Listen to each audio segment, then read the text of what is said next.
Con su permiso, señor presidente. Señor secretario, sea usted bienvenido al Senado de la República. Es usted, licenciado Aurelio Nuño Mayer, el responsable de una de las secretarías más trascendentes del Gobierno de la República.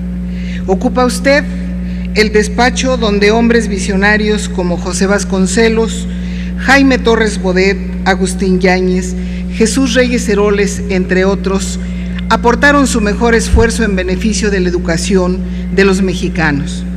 Mi primera pregunta es, ¿qué se siente ocupar un puesto con tanta responsabilidad como es el de la educación y a qué lo compromete?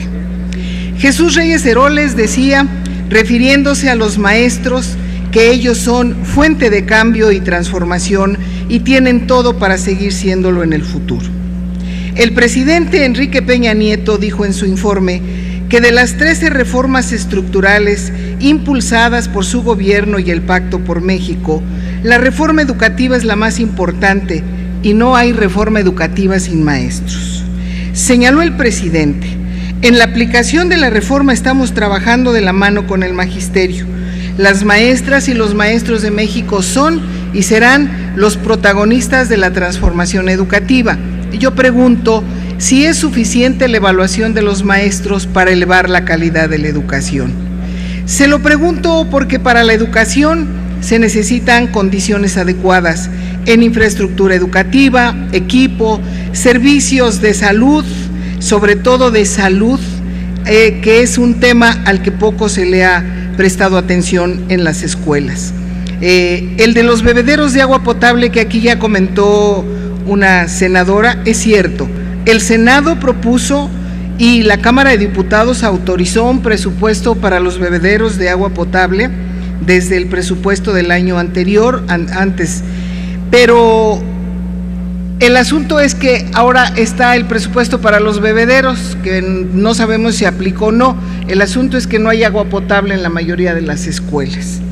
Usted lo sabe o lo va a saber, hay regiones en nuestro país donde ni siquiera se cuenta con un salón de clases o sus pisos son de tierra, los baños son inexistentes y contar con agua potable es una ilusión. Recientemente, en una entrevista con una conductora de televisión, dijo usted que diario está trabajando y visitando una escuela y que platica mucho con los maestros. Le pregunto, señor secretario, si ha constatado lo que aquí señalo o mi diagnóstico es erróneo. Uno de los anuncios más relevantes del informe del presidente Enrique Peña fue la quinta medida de 10 a las que se comprometió, donde dijo que se pondrá en marcha la mayor renovación de infraestructura educativa, ya que, según el presidente, las escuelas deben estar en el centro del sistema educativo nacional. Preguntaría, señor secretario, ¿qué significa la emisión de esos bonos de infraestructura educativa en la Bolsa Mexicana de Valores? Usted habló de convenio con entidades federativas con recursos de hasta un 20% del Fondo de Aportaciones Múltiples del ramo 33. Dicen que no es deuda y que se podrá contar con recursos de más de 50,000 millones de pesos destinados a mejorar la infraestructura educativa. Suena espectacular, yo diría que hasta populista y demagógico. No vaya a pasar como lo del Fondo Mexicano del Petróleo, que aunque es diferente instrumento financiero, simplemente sus resultados no se ven. En las reuniones de la Comisión de Salud, de Educación, de la que formo parte, y la Secretaría de Educación, a través de su titular, hemos solicitado en más de una ocasión la regulación de los programas televisivos, que son quienes conducen y manipulan a la mayor parte de la población, sobre todo la de más escasos recursos, a los jóvenes, a los niños. Promueven el consumismo en forma brutal, el uso y consumo sin que nadie los regule y sancione en horarios que todos los niños y adolescentes tienen acceso. Promocionan temas de violencia, de sexo, de delincuencia, de agresión, hechos de sangre. Son modelos estereotipados para una sociedad joven e infantil que tiene como única distracción la televisión y sin hablar y contemplar el tema de las mujeres. Señor secretario, esta pregunta me parece básica en el tema de salud.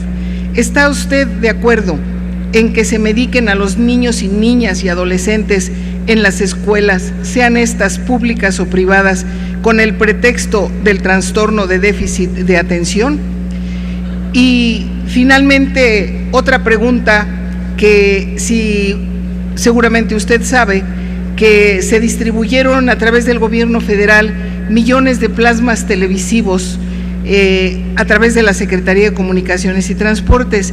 Mi pregunta es si se les acompañó con algún proyecto educativo, cultural, preventivo en lo social, o fue meramente populismo electoral. Por su respuesta, muchas gracias. Proceda, señor secretario, con sus respuestas. Muchas gracias, senadora Palafox, por sus preguntas y sus comentarios.